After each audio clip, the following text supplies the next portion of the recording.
Hi, my name is Taylor Connor, and I'm going to be demonstrating how to place an IV Ceph Catheter. So, we've got Daisy here. She's getting spayed today, so we're going to be doing her catheter. She's already been pre-medicated and everything, so she's feeling a little bit relaxed. Before we get started, I'll go over everything that I've got. For her size, I got out some 20 gauges thinking we could do that, but I feel like this is going to be the more appropriate size, so we're going to do 22. I've got my surgical scrub, my cap here that's going to go on my catheter. I've got some heparinized saline to flush everything. And I also want to mention that I did wash my hands beforehand and watch the instructional video prior to doing this. So I'll go ahead and inspect everything. Oh, and I do have my tape as well already prepared ahead of time. And we like to tab our tape here, so it is already pre-tabbed. Go ahead and flush my catheter, make sure there's no issues there. Just kind of inspect that, make sure it's not burred or anything like that, and it looks good. Shouldn't have any problems there. We cry tomorrow. We have like. I'm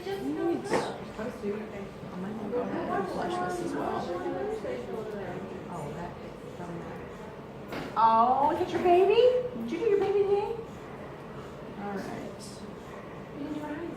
All of that is all good to go. Wait, what?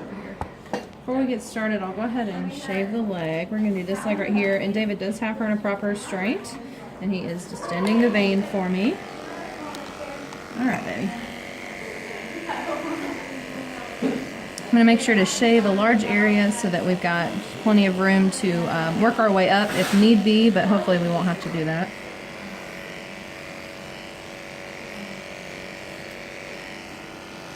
Sorry.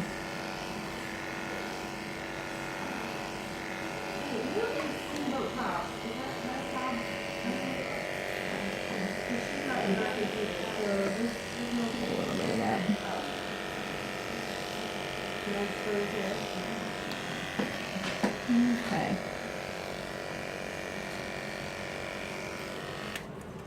Get rid of that. Alright, I'm going to go ahead and do my surgical scrub. Make sure we can do this as septic as possible, or as aseptic as possible, excuse me.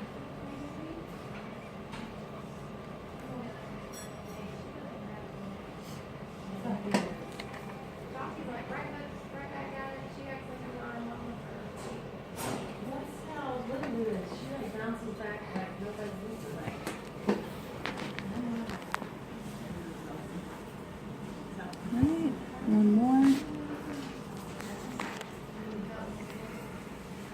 Okay.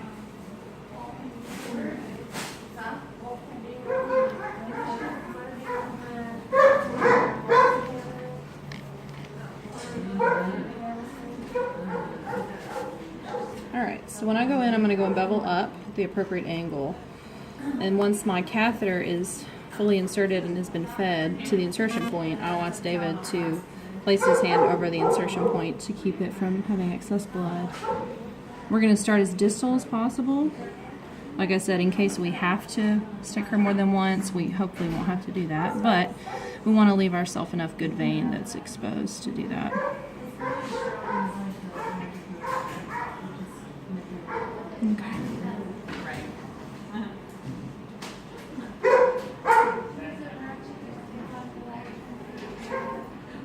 I'm going to redirect a little bit until I get some blood flow.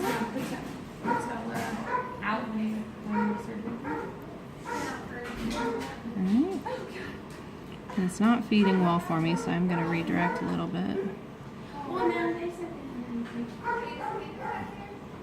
No, she's doing the schedules.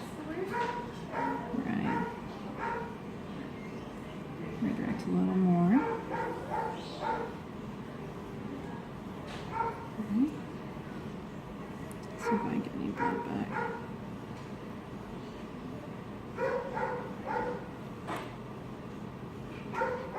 Not getting any blood flow, so I want to make sure that this is correctly in.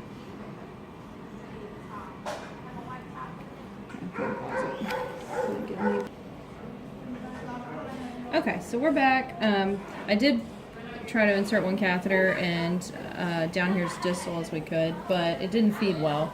So we gave her a little bit of time to achieve hemostasis to make sure that the vein was okay. We didn't want it to blow or anything. So I'm going to attempt once more to do that. But first, let me re-scrub her leg really quick.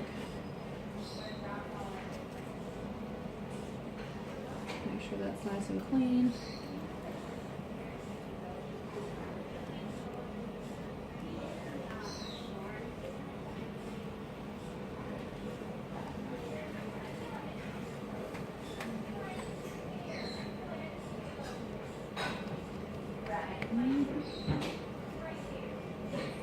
One more. Okay. All right. And David is properly restraining and holding. And he's got the vein distended appropriately as well. Okay, and like I said before, I am going to go and bevel up and feed the catheter with the needle about 1/2 inch in, and then only insert the catheter further until the insertion point. Right, and I do have blood back. Go ahead and feed that. Right. While holding that, I'm going to insert, put that on there. David's holding over that for me well. Go ahead and clean up just a little bit while holding that cap still. Making sure it's in line with the vein, it's not kinking or anything. Go ahead and place one piece of tape underneath.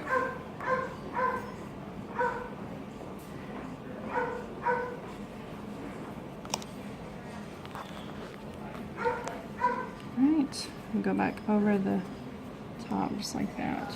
All while holding that in place, making sure that's not moving.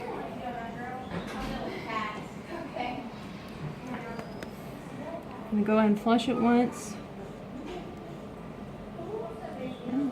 If you'll move your finger for me, dude. I want to make sure that there's no problems flushing it, and that does flush well. I'm going to get another piece of tape to anchor that in there better, because that's not all the way in. So I'm going to go right here.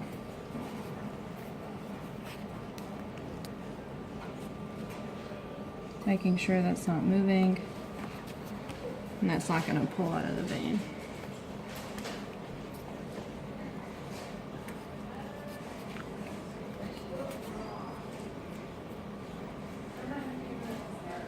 Okay.